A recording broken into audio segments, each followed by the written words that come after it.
નમસ્કાર, આપ જોઈ રહ્યા છો હોટલાઇન ન્યૂઝ અને હું છું આપણી સાથે તોફિક કાંચી। ગુજરાતમાં વિસાવદર અને કડી પેટા ચૂંટણી છે તેનું પરિણામ આવી ચૂક્યું છે। વિસાવદરમાં આમ આદમી પાર્ટીના ઉમેદવાર ગોપાલ ઇટાલિયાની જીત થઈ છે, જ્યારે કડીમાં ભારતીય જનતા પાર્ટીના ઉમેદવાર રાજેન્દ્ર ચાવડા છે તેમની જીત થઈ છે। અત્યારે દ્રશ્યો જોઈ રહ્યા છો તે મુજબ આમ આદમી પાર્ટીના ઉમેદવાર ગોપાલ ઇટાલિયાની જીત થતાં તેમનું જે કાર્યાલય છે આ પ્રદેશ કાર્યાલય ખાતે અત્યારે તેઓ જીતની ઉજવણી પણ કરી રહ્યા છે અને ભારતીય જનતા પાર્ટી પર આરોપ લગાવતા કહે છે કે જે પ્રકારે તેમણે પૈસા વેચ્યા, દારૂ વેચ્યા, અનેક પ્રકારના તેમણે હથકંડા અપનાવ્યા, સામ દામ દંડ ભેદની તેમણે રાજનીતિ કરી, તે દરેકના સામે ભારતીય જનતા પાર્ટી હોય, કોંગ્રેસ હોય, તે સાથે મળી અને તેમના સામે આમ આદમી પાર્ટી લડી। આમ આદમી પાર્ટીના કાર્યકરો લડ્યા, તેમના ઉમેદવાર ગોપાલ ઇટાલિયા લડ્યા અને ગોપાલ ઇટાલિયાની અંદાજિત 17,000થી વધારે મતથી જીત પણ થઈ છે।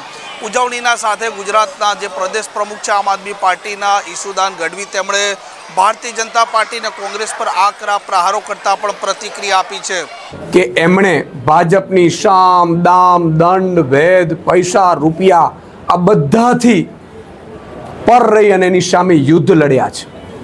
આમ આદમી પાર્ટીનો એક એક સૈનિક છેલ્લા કેટલાય સમયથી વિસાવદરની ભૂમિમાં વિસાવદરની જનતા માટે એ લડાઈ લડતા હતા। એટલી હદે ભાજપે તાનાશાહી કરી હતી, એની સામે આ વિસાવદરના ખેડૂતોનો, વિસાવદરના માલધારીઓનો, વિસાવદરના નાગરિકોની જીત છે।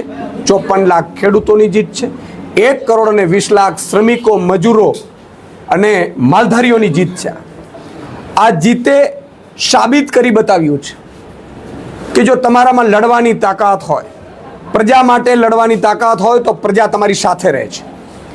તમે જુઓ, વિસાવદરમાં ચૂંટણીમાં ભાજપે તમામ પ્રકારના હાથકંડા અપનાવી લીધા। અમારી પાસે કશું જ નહોતું, અમે સાવ સામાન્ય આમ આદમી, અમે એ નાગરિકો કે જે પ્રજા માટે લડવા નીકળ્યા છીએ। નથી સત્તા અમારી પાસે, નથી સંપત્તિ, નથી કશું જ નહીં, પ્રજા ખુદ લડી રહી હતી અને અમારી સાથે જો હતું તો પ્રજાનું પ્રેમ હતું। અમારા જે યુવા લડવૈયાઓ બધા યોદ્ધાઓ હતા, મેદાન ઉપર ઉતરતા તો લોકો એમને વધાવતા હતા। આજે આ ગોપાલભાઈ ઇટાલિયાની જીત નથી, 54 લાખ ખેડૂતોની, માલધારીઓની, શ્રમિકોની જીત છે। આજે આમ આદમી પાર્ટીના એક એક સૈનિક જે ભાજપની સામે લડવા માંગે છે એની જીત છે। આ જીત આખા ગુજરાતમાં એક મેસેજ જશે કે ભાજપને કોઈ જો હરાવી શકે એમ હોય। ભાજપે શું અત્યાર સુધી ખેલ કર્યા છે? ભાજપ લોકપ્રિય નથી ગુજરાતમાં, ભાજપને મજબૂત સામે વિકલ્પ નહોતું મળતું। કોંગ્રેસ પક્ષ 30 વર્ષથી હરાવવા માંગે છે પરંતુ ભાજપને હરાવી નથી શકી। એના જેટલા પણ લીડરો હતા એને ભાજપે સામ દામ દંડ ભેદ લઈને પોતાનામાં લઈ લીધા, લગભગ 70 જેટલા લીડરો। છેલ્લે તમે જુઓ, 6 ધારાસભ્યો કોંગ્રેસના, 5 થી 6 ધારાસભ્યો ગયા અને 5 થી 6 ધારાસભ્યોમાં આમ આદમી પાર્ટીએ પણ એમને મદદ કરી, ઉમેદવાર ન ઉભા રાખીને, છતાંય કોંગ્રેસને જીતી ન શકી। ભાજપે આમ આદમી પાર્ટી ઉપર હાથ નાખ્યો હતો। અમારા ઉમેદવારોની સામ દામ દંડ ભેદ કરીને કંઈ મેં સાંભળ્યું હતું કે સીડીઓ પણ બહાર પાડી અને એને ડરાવ્યો, ધમકાવ્યો અને એને રાજીનામું અપાવડાવ્યું હતું, પણ એને એ ખબર નથી આ ગુજરાતનો આમ આદમી છે, આ ગુજરાતના લડવૈયા સંઘર્ષો છીએ। અમે પામવા માટે રાજનીતિમાં નથી આવ્યા અને એટલા માટે એ સીટ પાછી ગુજરાતની જનતાએ પાછી ભાજપની તાનાશાહી સામે લડીને લાવી છે। આ ગુજરાતની જનતા લાવી છે, આમ આદમી લાવ્યો છે। આ બેરોજગારો, ખેડૂતો, વંચિતો, શોષિતો જે અંદરથી ચાહી રહ્યા હતા કે કોક અમારા માટે સંઘર્ષની લડાઈમાં આવે, અને એટલા માટે ગુજરાતમાં એક મેસેજ ગયો છે। કોંગ્રેસે ઉમેદવાર પણ ઊભો રાખ્યો ભાજપના કહેવાથી, મેં સાંભળ્યું હતું, એની ડિપોઝિટ પણ રહી નથી, આપ જાણી શકો છો। અને એટલા માટે આખા ગુજરાતમાં મેસેજ ગયો છે। કોંગ્રેસના નીચેના કાર્યકર્તાઓ છે, બિચારા ખૂબ સારા છે, ખૂબ મહેનત કરે છે, 30 વર્ષથી એને એમ કે અમે ભાજપને હરાવી લેશું, પણ ઉપરના નેતાઓ ખબર નહીં શું ધંધાદારી બની ગયા છે કે સેટિંગબાજ થઈ ગયા છે કે ઠેકડા મારીને કા ભાજપમાં જાય કા ભાજપ માટે કામ કરે, જેમ રાહુલ ગાંધીએ કીધું। અને એટલા માટે આમ આદમી પાર્ટી ઉપર આખા ગુજરાતની ઉમ્મીદ હતી અને અમે ઉમ્મીદ ઉપર ખરા ઉતર્યા છે। અમે કશું જ નથી કર્યું, ચૂંટણી જનતા લડી છે ને ચૂંટણી જનતા જીતી છે, અમે બસ એના સંઘર્ષના સાથી બનીને ઊભા રહ્યા છીએ। ગોપાલ ઇટાલિયા હોય, અમારા તમામ લીડરો હોય, બસ લડવા માટે અમે આવ્યા છીએ। મને અફસોસ ત્યારે થયો તો 2022માં કેટલીક જગ્યાએ મજાક ઉડાડતા હતા ભાજપના લોકો કે તમે ખેડૂત કરો છો, તમે ગરીબો શ્રમિકોની વાત કરો છો, અમે આ રહ્યા ઉદ્યોગપતિથી સાથે ચાલીને પૈસાથી ખરીદી લઈએ છીએ, એને આજે લપડાક થઈ છે. રૂપિયાથી તમે ઉમેદવારો ખરીદી શકશો, પ્રજાને ખરીદી નથી શકાતી. આજે વિસાવદરની જનતાએ મેસેજ આપ્યો છે કે આ ગુજરાતમાં હવે આમ આદમીની જીત થશે. અને આનાથી આખા ગુજરાતમાં પણ એ મેસેજ ગયો છે. એટલે કોંગ્રેસના અદના કાર્યકર્તાઓ છે જે ભાજપને હરાવવા માંગે છે, એમને મારી વિનંતી છે કે છોડો કોંગ્રેસ. તમારા લીડરો ઉપર વિશ્વાસ કરવાની જરૂર નથી. કાં તો એ ઠેકડા મારી જશે અને કાં તો એ તમારા સોદાઓ કરશે. પણ તમારે જો ભાજપને હરાવવી હોય તો એક જ પાર્ટી ગુજરાતમાં છે, એ આમ આદમી પાર્ટી છે. અને આમ આદમી પાર્ટી લડાવી શકે છે અને લડી શકે છે. અમે ગોળીઓ ખાવા પણ તૈયાર થઈએ પ્રજા માટે, અને એની આ જીત છે. જીતમાં હું તમામ અભિનંદન આપું છું. કોડીમાં ભાજપને પણ, અહીંયા આમ આદમીને અભિનંદન આપું છું. હાર્યા એને હતાશ થવાની જરૂર નથી. જે ચૂંટણીની હાર જીત ચાલતી રહેતી હોય છે. મેં કાર્યકર્તાઓને પણ કહું છું, કોઈ ઉન્માદમાં એવો કોઈ મેસેજ નહીં નાખે કે જેથી કરીને કોઈની લાગણીને ઠેસ પહોંચે. ચૂંટણીઓ છે, ચૂંટણીઓ ખેલદીડીથી લડાતી હોવી જોઈએ. ચૂંટણીઓ ખેલદીડીથી આપણે પ્રજાની સેવા કરવામાં આવે છે. અમને જીત મળી છે, અમારી જવાબદારી પ્રજાએ વધારી છે. પાછા 5 પાંડવો થયા છે. એ 5 પાંડવોને વિધાનસભામાં એને પ્રજાનો અવાજ બનવું પડશે. અને અમે ખાતરી આપી છે ગોપાલભાઈ ઇટાલિયા અને 5 પાંડવો વિધાનસભામાં ફરીથી ગુંજવશે વિધાનસભામાં. એટલે મારી એક વિનંતી એ છે, મેં ઘણા બધા ભાજપના જે નેતાઓ છે એમની પણ જોઈ છે મેં, એ પણ આ નવી ભાજપથી કંટાળી ગયા છે કે શું તમે રૂપિયાથી ખરીદો છો? ડરાવો, ધમકાવો, દારૂ વેચવા, બૂથ કેપ્ચરિંગ કરવા, આ ભાજપ નહોતું. આ ભાજપમાં કબજો કરી લેલા કેટલાક નેતાઓએ પાર્ટીને હાઈજેક કરી છે, અને એટલે જ કેટલાક પૂર્વ મંત્રીઓએ પત્ર લખ્યા છે. એ બધા સૌને મારી વિનંતી છે, આવો આમ આદમી પાર્ટીમાં, આવો આમ આદમી પાર્ટી ક્યાંય સેટિંગ નહીં કરે. અમને તમને વિશ્વાસ આપીએ છીએ. અમે ગોળી ખાશું, અમે મરી જશું આ પ્રજા માટે, પણ પ્રજાને ક્યારે દ્રોહ નહીં કરીએ. જ્યારે દ્રોહ થયું તો અમે એવો ઉમેદવાર ઊભો રાખ્યો, પ્રજાને પૂછીને ઉમેદવાર ઊભો રાખ્યો, અને પ્રજાએ જીતાડ્યો છે, પ્રજાએ વિશ્વાસ મૂક્યો છે. આજે ખરેખર મારું હૈયું ભરાઈ આવે છે આ જનતાને લઈને. બધા એમ કહેતા હતા ગુજરાતની જનતા જેવી સમજદાર જનતા નથી સાહેબ. અને આ 5મું ધારાસભ્ય ફરીથી આમ આદમી પાર્ટીએ ભાજપને હરાવીને જીત્યો છે. જનતાની જીત છે. અને આગામી સમયમાં માનનીય અરવિંદ કેજરીવાલજી ગુજરાત આવશે. અમે પાર્ટી જોડો અભિયાન, આમ આદમી જોડો અભિયાન ચલાવીશું. અને આખા ગુજરાતમાં હવે એક જ પાર્ટી લડી શકે એમ છે ભાજપની સામે, ભાજપની તાનાઈ સામે, ભાજપની ભ્રષ્ટાચાર સામે.